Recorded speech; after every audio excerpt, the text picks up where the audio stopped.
अस्सलाम वालेकुम नाज़रीन, मेरा नाम अली हैदर है और आपका शुक्रगुजार हूँ कि आपने मेरी ये वीडियो देखने के लिए वक्त निकाला। नाज़रीन, इस वक्त 5 लाख आदमी इसराइल की सड़कों पर है। ये है आज की सबसे बड़ी खबर। एक तस्वीर आपको दिखाता हूँ, वो तस्वीर आप देख लीजिए। ये है इस वक्त इसराइल की सड़कों के मनाज़िर। इसके बाद मैं आपको तफसील बताऊँगा और जब तफसील आप सुनेंगे तो आपको इस बात का दुख नहीं होगा कि हमने इस वीडियो के चंद मिनट ज़ाया क्यों किए, हमने इस वीडियो को क्यों देखा। आपका दिल खुश हो जाएगा। यकीनी तौर पे इसराइल के अंदर एक बहुत बड़ा इनकलाब आया हुआ है। क्यों, कैसे, किस वजह से, क्या नौयत है, वो सब तफसील इंशाअल्लाह अगले चंद मिनट में आप तक पहुँचेगी। अच्छा, इसके साथ साथ ख़बर ये मिली है कि ईरान अपना हमला, रिटेलिएटरी अटैक जिसे कहते हैं, यानी बदले वाला जो हमला है ईरान, वो कब करेगा। उसकी तारीख़ का पता नहीं चल रहा था, एग्जैक्ट तारीख नहीं पता चली अभी भी, लेकिन कब करेगा, यानी किस एक और बड़ा इवेंट होने जा रहा है, एक बहुत बड़ा काम होने जा रहा है। उस काम के बाद ईरान हमला कर देगा। ये इंटेलिजेंस रिपोर्ट मौसूल हो चुकी है। किसको मौसूल हुई है, कैसे मौसूल हुई है, ईरान, वो इवेंट कौन सा है जिसके बाद ईरान हमला करेगा, वो तफसील भी बहुत इंटरेस्टिंग तफसील है। आपने मेरे साथ चंद मिनट और बने रहना है और आप तक वो तफसील नाज़रीन पहुंच जाएगी। आपको शायद याद होगा, मैंने अपने किसी व्लॉग में आपको बताया होगा कि सदर पुतिन के भी अरेस्ट वारंट जारी हो चुके हैं। जिस मुल्क में सदर पुतिन के, रूसी सदर के अरेस्ट वारंट जारी हुए हैं, उस मुल्क में आज सदर पुतिन ने कदम रख दिया। अब आप सोच रहे होंगे जहां के गिरफ्तारी के वारंट है वहीं पर सदर पुतिन ने दौरा क्यों किया, वहीं पे कदम क्यों रखा। बड़ी इंटरेस्टिंग सी स्टोरी है। और उसके बाद क्या हुआ सदर पुतिन के साथ, इंशाअल्लाह आपको उसकी भी मैंने तफसीलात बतानी है। आप लोग शायद थंबनेल पर सुन के, पढ़ के ये हैरान होंगे कि आखिर सऊदी अरब को क्या हुआ। सऊदी अरब के ऊपर जो हमला हुआ है उसका जिक्र है और ये बड़ा अहम इलाका है जहाँ पे हमला हुआ। ये बहुत अहम एरिया है, बहुत इंपॉर्टेंट एरिया है, न सिर्फ सऊदी अरब के लिए बल्कि आधे अरब के लिए बहुत इंपॉर्टेंट एरिया है नाज़रीन, जहाँ पर हमला हुआ है। अलबत्ता हमला किसने किया है ये फ़िलहाल एक बहुत बड़ा नाज़रीन राज है। अच्छा, एक अमरीकी जो है वो तुर्की में महफूज नहीं है। तुर्की में आपको पता है अमेरिका के साथ तुर्की के कुछ मामलात हैं, तिजारती मामलात भी हैं। तुर्की नेटो का मेंबर भी है, तो अमेरिकन वॉरशिप्स वहाँ के बंदरगाहों पे लंगर अंदाज भी होती रहती हैं। अमेरिकन फ़ौजी भी वहाँ पे आते जाते रहते हैं। एक अमेरिकन फ़ौजी को पकड़ के तुर्कियों ने उसकी फेंटी लगा डाली, उसको पीट डाला उन्होंने अच्छी तरह से। क्यों पीटा, क्या हुआ, तुर्कियों में इतनी नफरत कहाँ से आती जा रही है अमेरिका के हवाले से, उसका जिक्र करेंगे नाज़रीन। तुर्की की ही एक ज़िमनी खबर मैं आपको दे देता हूँ। तुर्की ने, हालांकि तुर्की, याद रखिएगा, तुर्की एक नेटो मेंबर मुल्क है और तुर्की ने ऐलान कर दिया है, बल्कि रिक्वेस्ट की है चाइना से और रूस से कि ब्रिक्स का मेंबर बना लिया जाए टर्की को। Yet another big news. अब जो लोग मुझे फॉलो करते आ रहे हैं उन्हें पता है कि ब्रिक्स क्या है। ब्रिक्स बेसिकली चाइना, रूस, इंडिया, ब्राज़ील, साउथ अफ्रीका, अब तो पाकिस्तान भी उसका हिस्सा बनने जा रहा है और दीगर कुछ खलीजी ममालिक भी हैं। उनकी एक तंजीम है जो कहती है, न सिर्फ कहती है बल्कि अमल कर चुकी है इस पर, कि हम डॉलर का इस्तेमाल नहीं करेंगे अपनी ट्रेड में और इससे डॉलर को बहुत नुकसान पहुंचा है। अगर तुर्की भी इसका हिस्सा बन जाता है जो कि एक नेटो मुल्क है, तो डॉलर यकीनी तौर पे उसका बेड़ा गर्क अनकरीब नज़र आ रहा है नाज़रीन। अच्छा, अब मैं आपको आहिस्ता आहिस्ता, इससे पहले कि तफसीलात बताना शुरू करूं, एक ख़बर चलते चलते मेरे सामने आ गई और यह है टाइम्स ऑफ इसराइल की। इसराइल का बहुत बड़ा अखबार है टाइम्स ऑफ इसराइल की। अच्छा, और ये जनाब वो उसकी हेडलाइन है इसराइल एट वॉर डे 207, यानी 207 दिन हो चुके हैं इस जंग को और इसराइल जंग में है। उसमें जो ख़बर दी गई है, शायद जो इसराइल में 5 लाख लोग निकले हैं उसकी वजह भी यही ख़बर ही है।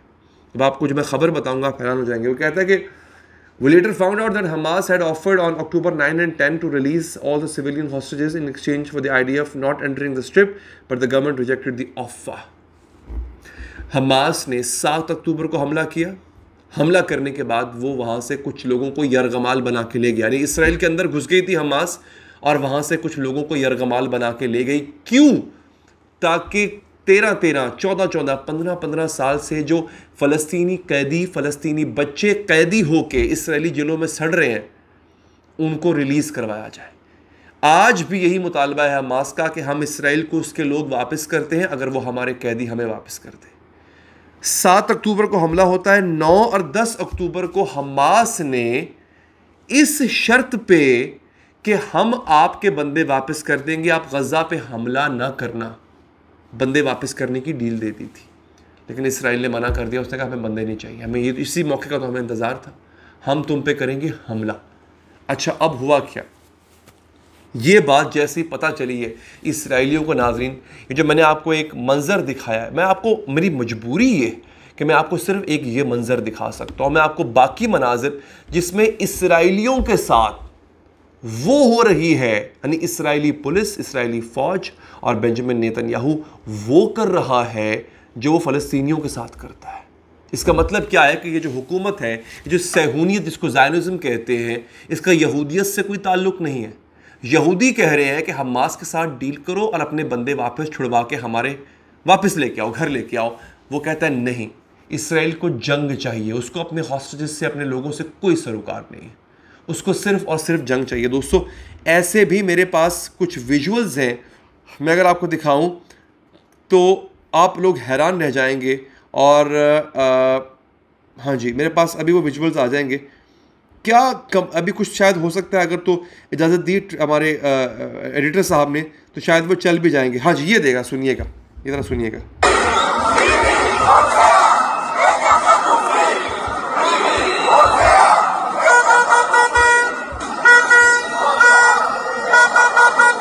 ये सुन रहे, लफ्ज़ है बीबी। बीबी किसे कहते हैं? बेसिकली जो बेंजामिन नेतन्याहू है ना, इसराइल का प्राइम मिनिस्टर, ये इस खबीस इंसान का जो निक नेम है, इसको बीबी कहा जाता है। इसराइल में ये बीबी के नाम से मशहूर है। तो ये नारे लगा रहे हैं इसराइली लाखों की तादाद में बाहर निकल के, बीबी किल्स प्रिजनर्स, यानी बीबी जो है, इसराइल का जो वज़ीर आज़म है नेतन्याहू, वो कैदियों का कातिल है। तो अब खुद इनकी अपनी आवाम कह रही है कि वो कैदियों का कातिल।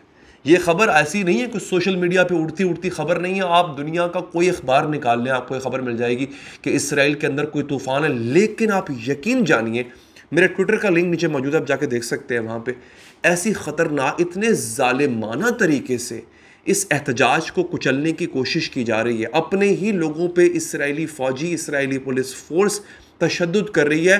लोग लेटे हुए हैं, उन पे घोड़े दौड़ाए जा रहे हैं। ऐसी वीडियोस भी मौजूद है, आप जाके नाज़रीन लाजमी देखिएगा। अच्छा, एक और बड़ी अहम चीज़ हुई है, वो ये हुई है कि किसी अननोन अटैकर ने सऊदी अरेबिया की बंदरगाह पे मौजूद जहाज़ों को निशाना बनाया है। अब जहाज़ों को निशाना बनाने वाला काम तो यमनी ही कर सकते हैं।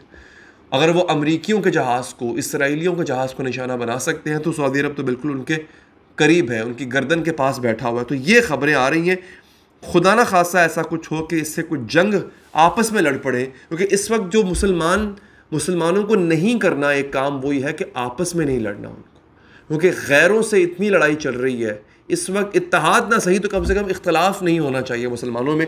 और आखिरी खबर मुझसे ले लीजिए दोस्तों, मंगोलिया से ही बेसिकली प्यूटन के अरेस्ट वारंट जारी हुए थे, और ये हुए थे ICJ, यानी आलमी फौजदारी अदालत जो है, या इंटरनेशनल क्रिमिनल कोर्ट जो है, वहाँ से। और मंगोलिया में ही रूसी सदर का दौरा था। रूसी सदर जब रूस से मंगोलिया पहुँचे तो उनका इतना शानदार इस्तकबाल किया गया। मगरिब ये चाहती थी, ये देख रही थी कि क्या वाकई मंगोलिया अरेस्ट करेगा प्यूटन को, या प्यूटन अपना दौरा मनसूख कर देगा। लेकिन ऐसा नहीं हुआ। प्यूटन ने दौरा किया और ऐसा तारीख़ी इस्तकबाल किया गया प्यूटन का कि मगरिब के मुंह पे बहुत बड़ा तमाचा लगा है। अपना ख्याल रखिए नाजरीन, अल्लाह निगहबान।